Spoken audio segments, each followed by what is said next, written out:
Ben, despois entón do descanso para repoñer un pouco de forzas, tomarnos ese refrigerio.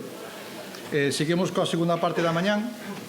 En este caso temos connosco a Salvador Naya, que ven da Universidade da Coruña e nos vai a falar de Keep the Ball Rolling, control estadístico da calidade para a industria 5.0. Salva, cando queiras. Moitas grazas. Bueno, moitas grazas a todos. Gracias a Melisa, a Antega, a María especialmente, que me lía sempre para estas cousas, me deixo liar tamén, pero a verdade é que non tiña moito que contar. Xa lle dixe, non teño moita novedade. Entón, por eso puxen ese título de Keep the Ball Rolling, ¿no? De esta expresión americana de que a pelota siga rodando, ¿no? Seguimos botando a pelota. Esa é un pouco a idea. Entón, o que vou a contar aquí é un pouco falar do meu libro, ¿no? Como decía o aquel. Entón, a idea é comentarvos un libro que temos casi xa, bueno, xa está maquetado. De feito, o único que nos falta é a portada. E igual lle poño esa foto que fixen ali dunha máquina de fatiga no laboratorio, non teño moi claro. O libro leva ese título, Control estadístico da calidad para a industria 5.0, agora explico por que 5.0 e non 4.0, e os tres que estamos aquí seríamos os artífices, Javier Tarrío e Miguel Flores.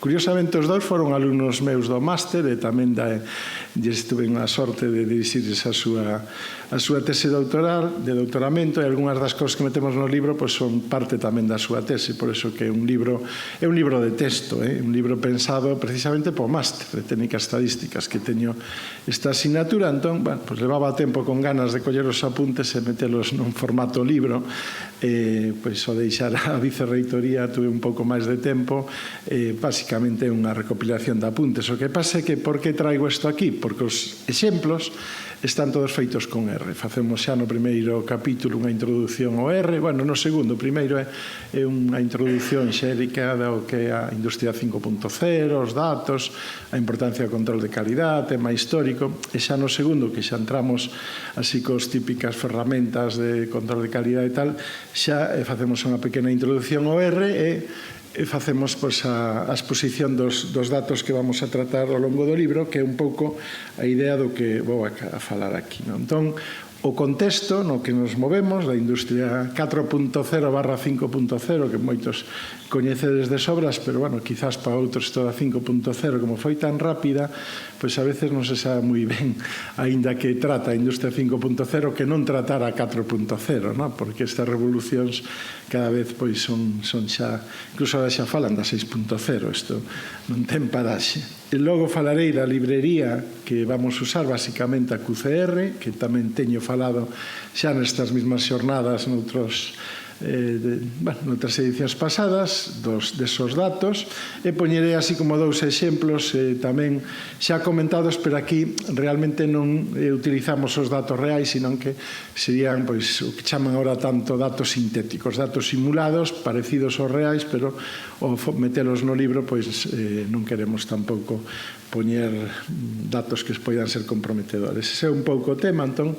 vou a falar un pouco máis de algúns destes exemplos, quizás así os máis novedosos, e o contexto, este da industria 4.0, esta cuarta revolución industrial que tan de boga estuvo uns anos atrás, que agora xa casi, como digo, xa empeza a estar tamén denostado este concepto. Entón, entendendo a primeira revolución como aquela que se introducen os procesos mecánicos, da máquina de vapor, a segunda revolución, o tema do concepto da división por tarefas e todo isto de Ford e industria automobilística. A terceira xa sería cando metemos a idea da informática na industria.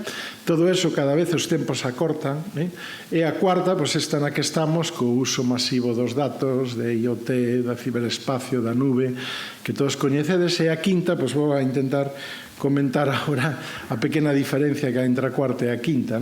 Bueno, da quinta, os 9 puntos básicos que hai na industria 4.0, que creo que todos coñecedes, pero fixarse que en todos, dunha maneira ou doutra, está a estadística, porque a simulación non deixa de ser un tema estadístico, sistemas integrados SOS, que está ahora tan de moda, System of System, ¿no? Un tema son modelos de fiabilidade integrados. IoT, Internet das Cousas, non deixa de estar tamén bastante aí. Ciberseguridade, pois é transversal a todo. A nube, pois tema dos datos e a nube, todo. A nube cada vez ten máis relevancia, onde a base son os datos. Antes un colega falaba da importancia dos datos. Bueno, a verdade que os datos teñen unha importancia tremenda aquí. O Big Data como tal, pois xa se facía reflexo. Quizás a realidade aumentada, pois xa algo é a robótica que pode ser menos da parte, non? Entón, onde se aporta o tema da Industria 5.0? Pois realmente é moi reciente, do ano 20, máis ou menos, a raíz do COVID, pois se viu a necesidade que había pois de ter máis ou menos aquelas produtos de interés cerca, non de ter dependencia de fora, o tema da importancia da sustentabilidade, a resiliencia, esta palabra nova que tamén se inventou aí, e logo centrarse na persoa, todo este rollo de centrarse na persoa. Entonces se saca pois unha nova proxecto con unha cantidad de proxectos ligados aquí, especialmente pola Unión Europea, que é todo o tema do Manual de Industria 5.0 e proxectos ligados ao 5.0. Aí fixemos un pequeno estudio de como se moveu o ano pasado o tema ligado a datos, estadística, a nivel de publicacións na Web of Knowledge, na publicacións JCR, por decirlo de alguna forma, e fixadevos, curiosamente, 2-3 anos antes, Big Data, incluso Statistics, era das palabras con maior frecuencia, e agora Machine Learning, Deep Learning, pero aparece Monitoring, a parte de Big Data, que sigue sendo como a segunda, pero todo este dos sensores, o monitoreo, todo este tema é crucial neste tipo de contexto, non? Entón, bueno, pois comentaros esta idea de que temos os datos, temos como producimos os datos, os sensores, todo este tema dos sensores, que os sensores sexan eficaces, que sexan fiables, pois é un mundo tamén de gran relevancia e por onde un pouco se move este tema. Bueno, como vos decía, todo isto pois bebe especialmente de dúas librerías, a típica que tamén nace ligada ao Máster de Técnicas Estadísticas, o paquete QCR, que é un paquete un pouco que recolle, logo vexo con máis detalle, que xa o teño comentado aquí, como digo, e logo tamén un paquete pensado precisamente para esa sensórica e para este tema de calibrar sensores, o ILS, que bebe dos interlaboratori, de feito os interlaboratori entra dentro do diseño de experimentos, pero que pode ser aplicado a temas industriales para calibrar entre sí sensores, por exemplo, pois que estén collendo a temperatura en 4 puntos distintos e estar vendo que eses sensores nos estén dando boa información. Tamén co tema do COVID todos fomos moi sensibles aos sensores que nos medían o CO2, verdad? Incluso tiñamos que mirarse, sobrepasaban estaban aptos ou non para dar clase. E logo, pois, ese último libro, bueno, temos unha publicación tamén en R-Journal, que un pouco explica estes exemplos do QCR, e logo este libro que vamos a editar con Magrao. O feito de facelo en aula magna, pois, é que temos a idea, tiñámoslo xa previsto facelo na propia editorial da universidade, pero claro, tería, pois, a nivel de... Seríanos máis fácil, xa tiñamos aprobado o proxecto, pero a nosa idea era que tuvera ou que teña unha repercusión para outro lado do Atlántico, non? O libro vai en castelán, pero temos alumnos que hoxe son doutores, que están en Ecuador, en Colombia, México, especialmente esos 3 países, e ali, precisamente, ainda o libro de texto, quizás se use máis que aquí, porque agora vexo que nadie usa libros de texto, pero bueno, como te dá tamén unha componente online, e van as sentencias de R que se poidan os scripts e eso, pois posiblemente fallamos tamén algunha base para baixar os datos aí, porque, como digo, a diferencia que está no libro é que todos os exemplos van en R. Básicamente, este paquete QCR é o que recolle todo, porque é unha mellora na medida do posible dos que xa había antes, o SQC, o QCC, MSQC, e logo metemos temas multivariantes, temas de datos funcionais tamén, gráficos funcionais, temas de índices de capacidade distintos que non tiñan os outros, e iso todo é un pouco os exemplos do libro están feitos dunha forma ou doutra, a maioría con este paquete, como vos digo.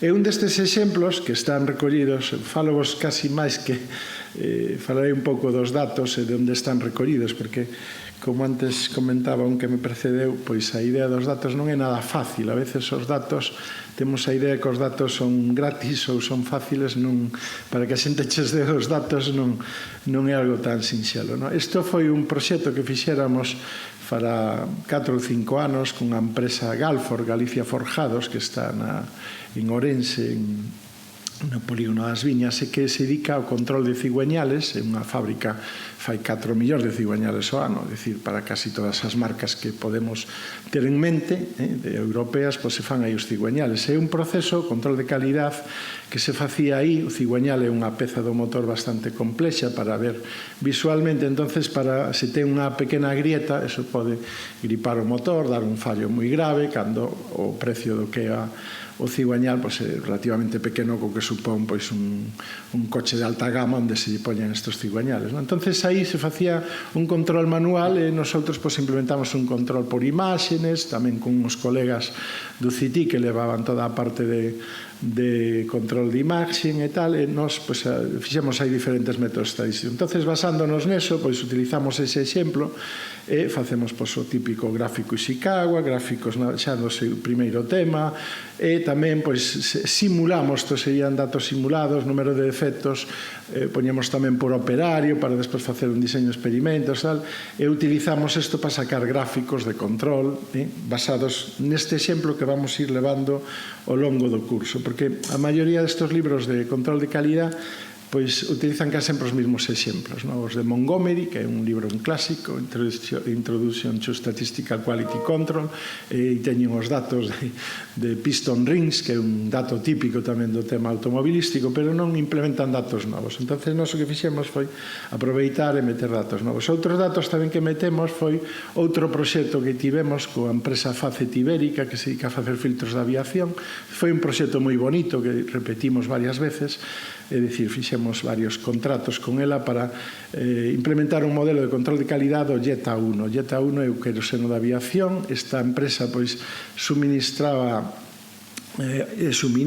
todo o que son os filtros en 53% dos aeroportos do mundo, prácticamente todos os europeos e americanos os leva, é un oligopolio este tipo de industria. Entonces aí había Big Data, porque había cada vez que o avión reposta, pues están tomando datos dese avión e pode haber un problema en exceso de auga, pode ter porcentaxes ppm de auga ou miligramos litro de polvo de Arizona, que son os óxidos que fastidian os motores do avión. Entonces, bueno, aquí utilizamos as dúas variables e analizamos, pues utilizamos a T cuadrado de Hotelling e gráficos multidimensionales cos datos do Jet A1 que tamén se utilizan. Outro exemplo, neste caso para datos funcionales, está feito con datos, neste caso, dunha empresa de moda que todos coñecedes. Neste exemplo, era un comercio de moda de muller en Panamá, estaba sensorizado e analizábamos aí os datos funcionales que salían de temperaturas, consumo de CO2, podíamos intentar, como suelen ser este tipo de cosas de eficiencia enerxética, pois disminuir o consumo, detectar anomalías, datos atípicos e todo eso. Aí tedes algunha salida do tema. E outros datos que tamén usamos ao longo do libro, que son os datos reais, pero aquí están un pouco manipulados, son os datos do Canal de Panamá, que tamén tivemos ocasión de traballar coa autoridade do canal, e tuvemos os datos directos. A raíz deso, fixemos, ainda seguimos, de feito, aí seguimos traballando bastante, estamos ahora dirixindo un TFM nesto e posiblemente tamén unha tesis neste tema do que é a curva de aprendizaxe do canal. Entonces aquí, curiosamente, son datos que sin manipular se acoplan moi ben para facer gráficos de control, para facer antes e despois de entrenamiento dos pilotos, que son a xente que leva os barcos aí, especialmente a raíz das terceiras esclusas que vedes aí, neste caso na parte de Pacífico, de Cocolí, onde se fixeron unhas esclusas pos-neopanamás, esos barcos máis anchos, e iso supuxo que había que facer modelos de saber cando interesaba ir por un lado ou ir por outro, e iso, o que era a autoridade do canal quería ter unha idea, utilizamos un tipo de barco, un pouco de barco piloto, facendo distintas probas con distintos xa digo, o nome dos que levan os barcos son pilotos, aquí que serían os controladores, os que levan, teñen outro nome que agora me sale, pero entendedes. Prácticos, sí, ali son pilotos, pero os prácticos dos canal, non? Entón, temos varios datos de aí e aproveitamos para usar. Estes son basicamente así os datos que temos.